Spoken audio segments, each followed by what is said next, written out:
बताता हूँ उस स्याही को, उस कार्बन को आप कैसे इस्तेमाल कर सकते हैं और किस प्रकार से वो आपको फ़ायदा देगा। देखिए, सबसे पहले आपने देखा होगा हमारे जो बड़े बुज़ुर्ग हैं, मम्मी हैं हमारी, वो उसे स्याही की तरह के तरीके से यूज़ करती थी।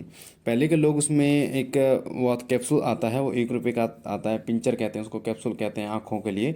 उसको स्याही में मिला देते थे और उसको आँखों में काजल के रूप में इस्तेमाल करते थे। तो सबसे पहले वो आँखों के लिए सबसे बेहतर रहता है।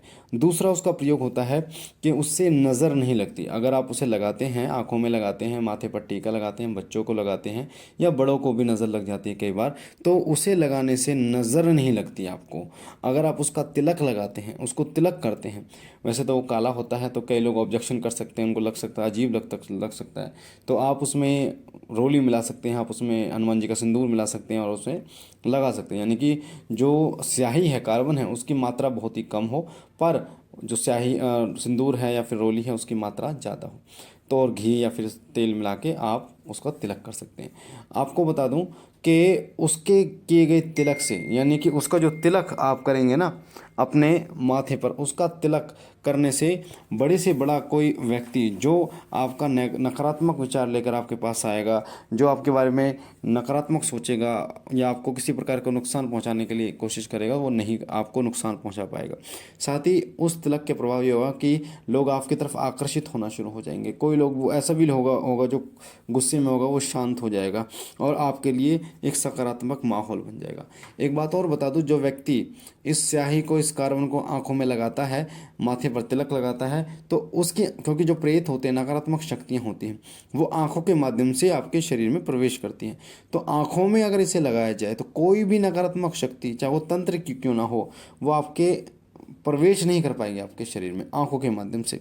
हालांकि ये बात अलग है कि हमारे शरीर में 9 द्वार होते हैं और 9 द्वारों के माध्यम से वो नकारात्मक शक्ति हमारे शरीर में प्रवेश कर सकती है। पर जो मैं बता रहा हूँ आंखों के माध्यम से, सबसे ज़्यादा आंखों के माध्यम से नकारात्मक शक्तियाँ हमारे शरीर में प्रवेश करती हैं।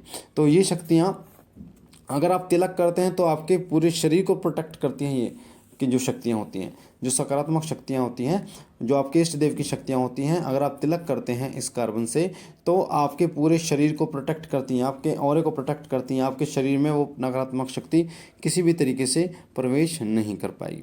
साथ ही दीपक में जो बची बाती होती है उसका क्या करें, ये कई लोग प्रश्न करते हैं। तो उसको आप हवन में यूज़ करें। जो आपका हवन होता है उसमें आप उसे जलाइए ताकि वह भस्म हो जाए, उसको फिर आप प्रवाहित कर सकते हैं।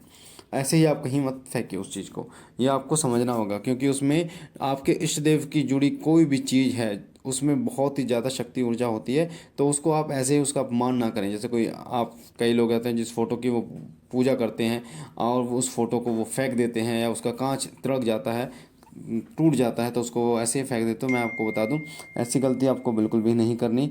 उस फोटो में भी बहुत सी ऊर्जाएं होती हैं, तो इसलिए आपको मूर्ति और तस्वीरें, ये चीज़ें नहीं फेंकनी। बची हुई बातें जो है उसको हवन में आपको प्रयोग लेना। और साथ ही आपको बता दूं, जो घी और तेल आप यूज़ करते हैं, इस्तेमाल करते हैं अपनी पूजा में, उसमें एक विशेष ऊर्जा होती है।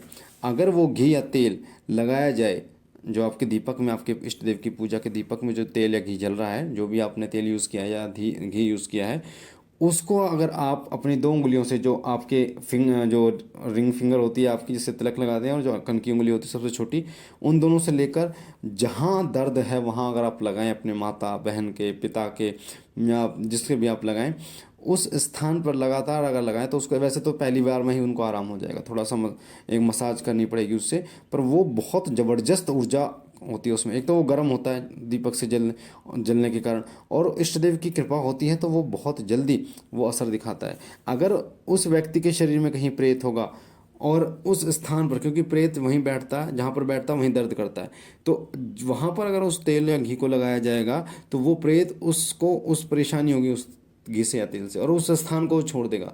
फिर आपको दर्द नहीं होगा, और आराम बहुत जल्दी मिलेगा। इसलिए आपको उस घी या तेल का प्रयोग आपको करना चाहिए और आपको आना चाहिए कि किस प्रकार से उस घी और तेल का प्रयोग आप कर सकते हैं। उसमें बहुत ही ज़बरदस्त एनर्जी होती है।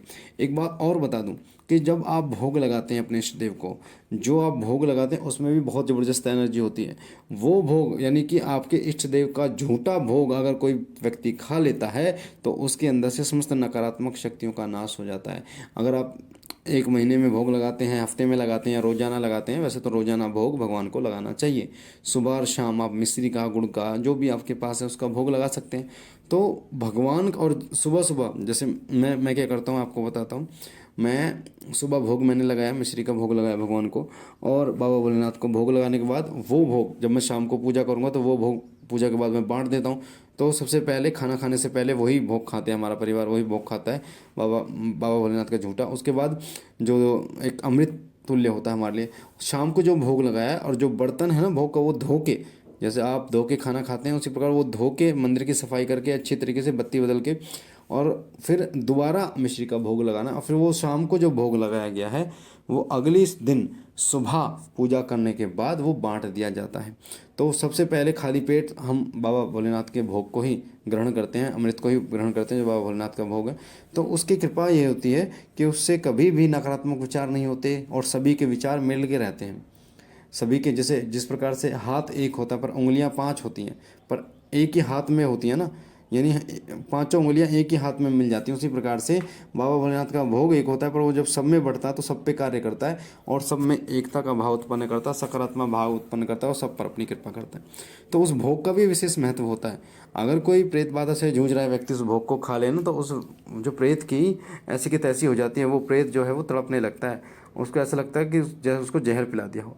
तो इसीलिए आपको इन चीज़ों का ध्यान रखना चाहिए और इन चीज़ों को समझना चाहिए कि भगवान से जुड़ी जो चीज़ें हैं वो बहुत अमूल्य बहुमूल्य होती हैं। उनकी कृपा अगर आपको हो जाए तो वो आपका बेड़ा पार कर देते हैं। तो ये थी एक छोटी सी जानकारी जो मैंने आपको दी, पर बहुत महत्वपूर्ण है। इसे लोगों तक शेयर करो, जितने ज़्यादा लोगों तक शेयर करोगे उन लोगों की मदद हो पाए, उनको पता चले कि इनका क्या महत्व होता है। बाकी बाबा भोलेनाथ से मैं विनती करता हूँ कि वो आप पर कृपा करें, आपके घर परिवार पर कृपा करें, सदैव आपकी झोली भरते रहे। हम मिलते एक नई जानकारी के साथ, तब तक